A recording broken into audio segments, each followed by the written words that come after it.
Assalamualaikum warahmatullahi wabarakatuh. Salam sejahtera bagi kita semuanya. Jumpa lagi dengan saya di channel Rumah Kakung. Kali ini saya akan berbagi materi tentang uji instrumen penelitian. Salah satu kegiatan penelitian adalah pengumpulan data yang dilakukan dengan menggunakan instrumen penelitian, antara lain dalam bentuk kuesioner. Namun demikian perlu diketahui bahwa kuesioner yang kita susun perlu diuji terlebih dahulu sebelum digunakan untuk mengumpulkan data, yaitu uji validitas dan uji reliabilitas. Satu hal yang perlu diketahui bahwa tidak semua kuesioner perlu diuji. Hal ini tergantung pada skala yang digunakan untuk mengukur. Adapun jenis skala data ada 4. Yang pertama skala nominal, yang kedua ordinal, yang ketiga interval, dan yang keempat skala rasio. Selanjutnya bagaimana penjelasan dan contoh skala data sebagai berikut. Skala data nominal adalah data kategori yang tidak menggambarkan kedudukan objek tersebut, akan tetapi hanya sekedar label atau kode. Data ini mempunyai ciri bersifat tidak berhubungan satu sama lain. Sebagai contoh, jenis data kelamin yang dikategorikan laki-laki diwakili angka 1, sedangkan perempuan diwakili angka 2. Angka yang digunakan di sini hanya bersifat simbol atau kode, sehingga tidak dapat dilakukan operasi matematik. Skala data semacam ini tidak perlu dilakukan pengujian validitas maupun reliabilitas, karena jawabannya pasti dan tidak menimbulkan persepsi terhadap responden. Yang kedua, skala ordinal adalah data yang kategorinya disusun menurut urutan tingkatan, yaitu dari tingkatan yang terendah ke tingkatan yang lebih tinggi. Data ini memiliki ciri disusun berdasarkan urutan logis dan sesuai dengan besarnya karakteristik yang dimiliki. Contohnya, sebuah pertanyaan yang ditujukan kepada responden, menurut saudara bagaimana semangat kerja pimpinan? Jawabannya, sangat tidak bersemangat, diberikan skor 1, tidak bersemangat skor 2, kurang bersemangat skor 3, bersemangat skor 4, dan sangat bersemangat skor 5. Skor yang diberikan di sini tidak bisa dilakukan operasi matematik. Karena pertanyaan ini mengandung persepsi yang berlainan untuk setiap responden, maka skala data ordinal perlu dilakukan pengujian validitas maupun reliabilitasnya. Skala interval adalah data di mana kategori dapat diurutkan berdasarkan atribut yang memberikan informasi tentang interval yang sama antara tiap kategori. Contohnya, rata-rata tinggi badan berdasarkan usia. Anak berusia 6-12 tahun, rata-rata tinggi badan 130-145 cm. Remaja berusia 13-18 tahun, rata-rata tinggi badan 146-160 cm. Dewasa berusia 19-26 tahun memiliki rata-rata tinggi badan 161-199 cm. Data interval ini sudah pasti dan responden mempersepsikan nilai-nilai ini dengan persepsi yang sama. Oleh sebab itu, kuesioner dengan jenis data interval tidak perlu dilakukan pengujian validitas maupun reliabilitas. Dan yang terakhir adalah skala data rasio, adalah data yang jaraknya sama dan mempunyai nilai nol absolut. Skala rasio merupakan tingkatan skala paling tinggi dan paling lengkap dibandingkan dengan skala sebelumnya. Jarak antar tingkatan sudah jelas dan memiliki nilai nol yang mutlak. Sebagai contoh, misalkan tinggi badan Agung adalah 160 cm, sedangkan tinggi badan Bambang adalah 150 cm, artinya perbedaan tinggi badan Agung dengan Bambang adalah 10 cm. Skala rasio dapat dilakukan operasi matematik. Atas skala data rasio ini, responden akan mempersepsikan dengan pemahaman yang sama. Oleh karena itu, skala rasio tidak dibutuhkan untuk melakukan pengujian validitas maupun reliabilitas. Dengan demikian maka, kriteria kuesioner yang baik apabila menggunakan skala data ordinal, yaitu jika memenuhi uji validitas dan uji reliabilitas. Selanjutnya, bagaimana pengertian dari uji validitas maupun reliabilitas dapat dijelaskan berikut ini. Yang pertama, uji validitas. Validitas menunjukkan kinerja kuesioner dalam mengukur apa yang seharusnya diukur. Contohnya, apabila mengukur panjang, tentunya harus memakai atau menggunakan meteran. Sementara itu untuk mengukur berat, tentu akan menggunakan timbangan. Harus ada kesesuaian dan relevansi antara apa yang diukur dengan alat ukurnya. Selanjutnya ada beberapa macam validitas berikut ini. Yang pertama, validitas konstruk. Suatu kuesioner yang baik harus dapat mengukur dengan jelas kerangka dari penelitian yang akan dilakukan. Misalkan akan mengukur konsep tentang kepuasan pelanggan, maka kuesioner tersebut dikatakan valid jika mampu menjelaskan dan mengukur kerangka konsep kepuasan pelanggan tersebut. Yang kedua, validitas isi. Validitas isi bermakna mengukur sejauh mana kuesioner sebagai alat ukur dapat mewakili semua aspek yang memaknai kerangka konsep. Yang ketiga, validitas prediktif adalah kemampuan dari kuesioner dalam memprediksi perilaku dari konsep tersebut. Untuk menguji apakah instrumen yang digunakan valid atau tidak, dilakukan menggunakan korelasi Pearson. Caranya, mengkorelasikan masing-masing pertanyaan dengan nilai total dari pertanyaan tersebut. Koefisien korelasi statistik yang diperoleh yang dinotasikan dengan R kecil dibandingkan dengan R tabel.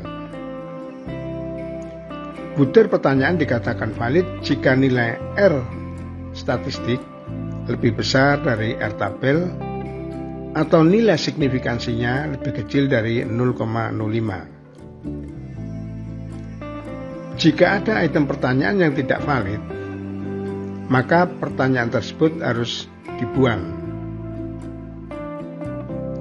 sehingga tidak diikutkan pada proses berikutnya untuk menguji reliabilitas.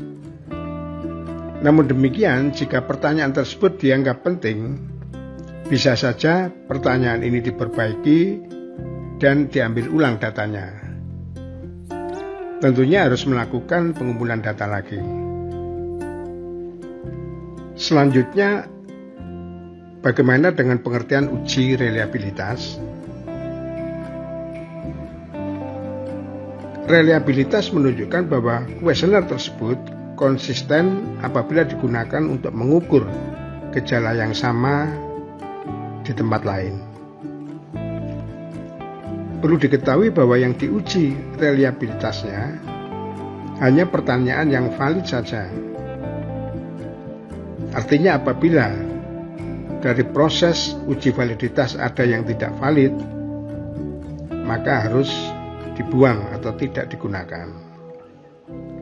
Pengujian reliabilitas dimaksudkan untuk menilai konsistensi data yang diperoleh.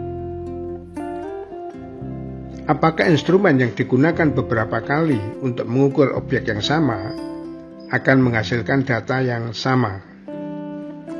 Pengujian dilakukan menggunakan nilai alfa Cronbach dengan kriteria reliabilitas berikut ini. Alfa Cronbach lebih kecil dari 0,50 bermakna reliabilitasnya rendah. Apabila 0,50 lebih kecil alfa lebih kecil dari 0,70 bermakna moderat. Alfa lebih besar dari 0,70 bermakna reliabilitasnya mencukupi. Sedangkan alfa lebih besar dari 0,80 maknanya reliabilitasnya kuat, dan alfa lebih besar dari 0,90 reliabilitasnya bermakna sempurna. Semakin kecil nilai alfa Cronbach menunjukkan semakin banyak item yang tidak reliabel. Standar yang digunakan adalah alfa Cronbach lebih besar dari 0,70. Baik, selanjutnya kita akan lakukan simulasi menggunakan software SPSS. Kita siapkan datanya dan kita buka software SPSS. Ini adalah data yang akan diuji, yaitu variabel kepemimpinan yang digunakan ada 50 responden dan 12 pertanyaan, Q1 sampai Q12. Selanjutnya kita buka SPSS. Pada saat dibuka pertama kali, SPSS akan muncul seperti ini. Lembar yang depan ini kita hilangkan saja, kita silang. Ini yang akan kita gunakan. Sebelum kita lanjutkan, perlu saya jelaskan terlebih dahulu bagaimana caranya memindahkan dari butir pertanyaan ke tabulasi melalui proses transpose berikut ini. Penjelasan ini perlu saya sampaikan karena munculnya beberapa pertanyaan terkait masalah transpose tersebut. Ini adalah dua tabel. Tabel yang pertama ini tabel kuesioner atau pertanyaan, dan yang sebelah sini adalah tabel tabulasi. Misalkan pertanyaan pertama, Q1. Perintah pimpinan kepada pegawai dapat dipahami dengan jelas. Atas pertanyaan ini, apabila responden memberikan jawaban mencentang setuju, berarti bernilai 4. Karena skor STS atau sangat tidak setuju ini 1, tidak setuju ini skornya 2, kurang setuju skornya 3, setuju skornya 4, dan sangat setuju skornya 5. Apabila responden mencentang pada kolom S, berarti atas pertanyaan pertama ini responden memberikan nilai 4. Oleh sebab itu, maka responden pertama pada pertanyaan pertama kita berikan nilai 4. Selanjutnya pertanyaan yang kedua, pimpinan dapat mengambil keputusan dengan cepat dan tepat. Misalkan responden memilih pada kolom KS yang berarti memberikan skor 3, maka pada Q2 kita berikan skor 3. Selanjutnya pertanyaan yang ketiga atau Q3. Pertanyaannya, pimpinan memberikan kesempatan kepada pegawai berprestasi. Apabila atas pertanyaan ini diberikan skor TS, yang berarti memberikan nilai tidak setuju atau nilai 2 atas pertanyaan ini, maka di Q3 kita berikan angka atau nilai 2. Begitu seterusnya dari Q1 sampai dengan Q12 untuk responden yang pertama. Kemudian bisa kita lanjutkan pada responden kedua, ketiga, dan seterusnya ke bawah sampai responden ke 50. Setelah masalah tersebut dipahami, kita lanjutkan dengan membuka SPSS yang tadi sudah kita siapkan. Perlu diketahui bahwa data yang sudah kita kumpulkan dari Q1 sampai dengan Q12, di sebelahnya kita tambahkan dengan total. Total ini adalah penjumlahan dari Q1 sampai dengan Q12. Total ini dibutuhkan untuk melakukan pengujian validitas. Setelah itu ini kita blok, kita copy, kemudian kita menuju SPSS, kita pastekan mulai dari pojok ini.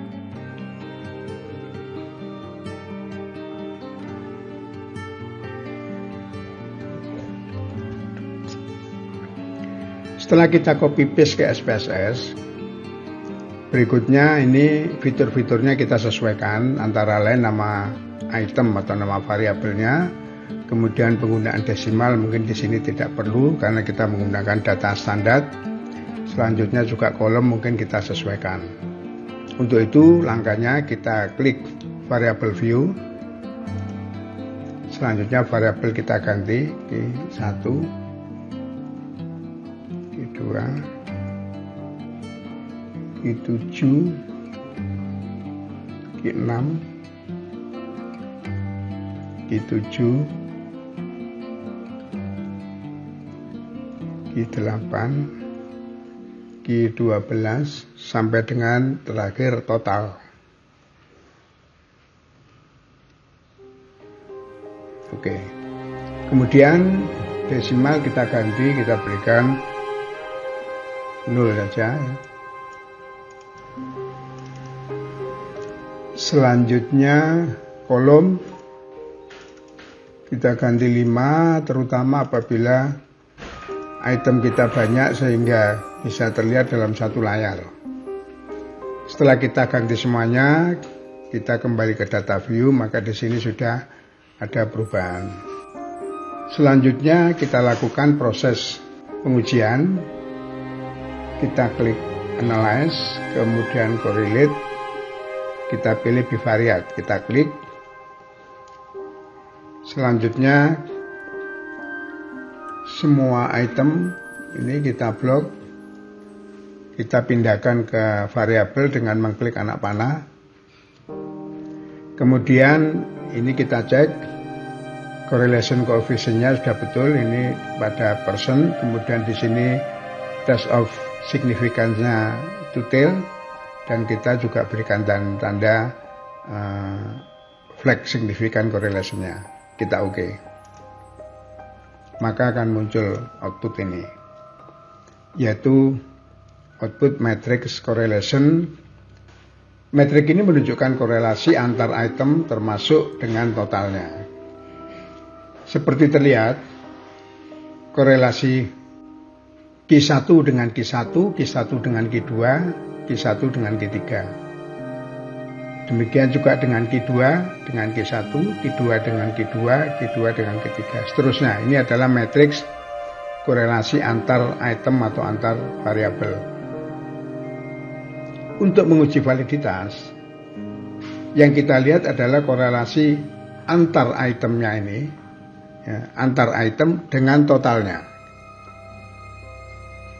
Sekali lagi, untuk melakukan uji validitas, kita korelasikan antara masing-masing item ini dengan totalnya.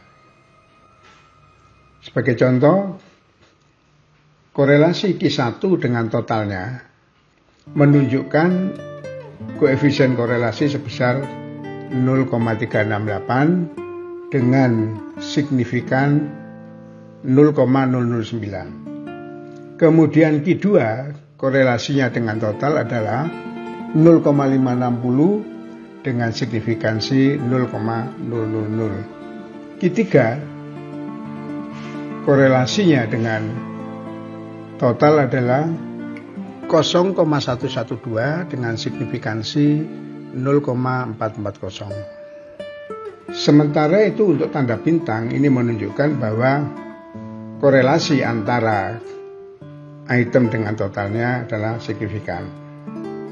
Perlu saya sampaikan di sini bahwa agar terlihat rapi, maka kita usahakan dengan memberikan format dalam bentuk JPG. Langkah yang perlu kita lakukan, kita klik kanan, kemudian kita pilih copy as, dan kita klik yang image. Setelah ini kita copy, kita masuk ke Microsoft Word.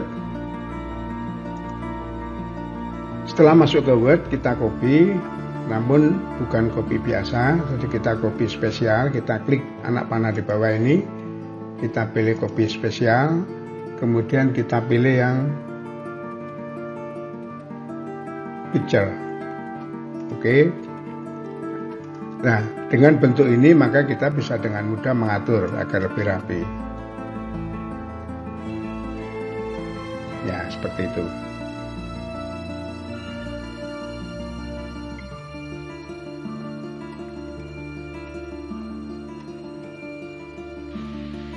Jadi saya sampaikan sekali lagi bahwa tabel ini adalah tabel untuk dilampirkan.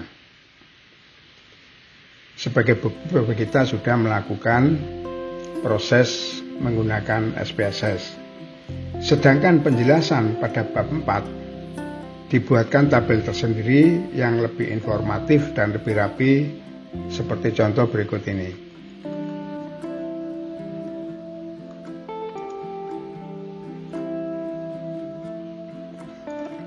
Ya, jadi karena tabel itu tidak semua kita butuhkan, kita hanya membutuhkan korelasi antara masing-masing butir pertanyaan dengan totalnya, maka kita bisa atur seperti ini.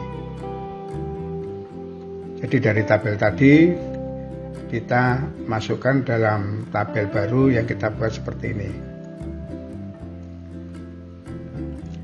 Dari tabel ini jelas bahwa dari semua item Q3 dinyatakan tidak valid karena hasilnya itu 0,112 di bawah T tabel sebesar 0,278 atau signifikansinya 0,440 lebih besar dari 0,05. Setelah validitas kita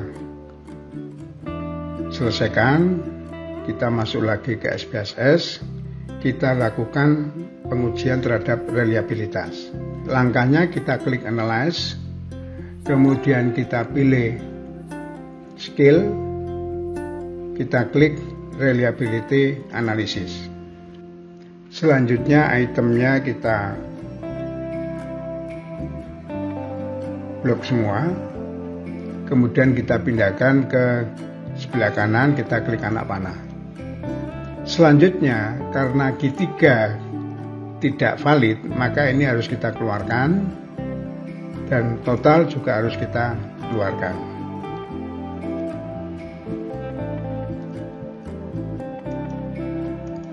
Ini sudah betul modelnya kita lakukan dengan alpha cronbach. Kemudian kita klik statistik, kita berikan centang pada skill if item deleted. Kita klik continue, kita OK. Maka akan keluar tabel seperti ini. Tabel pertama menunjukkan jumlah item yang diuji dan dinyatakan valid semua 100%. Kemudian item kedua, reliability statistik, menghasilkan nilai Cronbach alpha sebesar 0,794 dengan jumlah 11 item karena satu item tidak valid. Sehingga ini dengan di atas 0,7 maka dinyatakan bahwa kuesioner ini reliable. Reliability statistik ini adalah bersifat komposit, artinya merupakan kesatuan dari semua item yang diuji. Dengan demikian, maka uji instrumen yang meliputi uji validitas dan reliabilitas sudah dapat kita selesaikan. Semoga memberikan manfaat untuk sahabat pembelajar dan rekan-rekan mahasiswa semuanya. Terima kasih.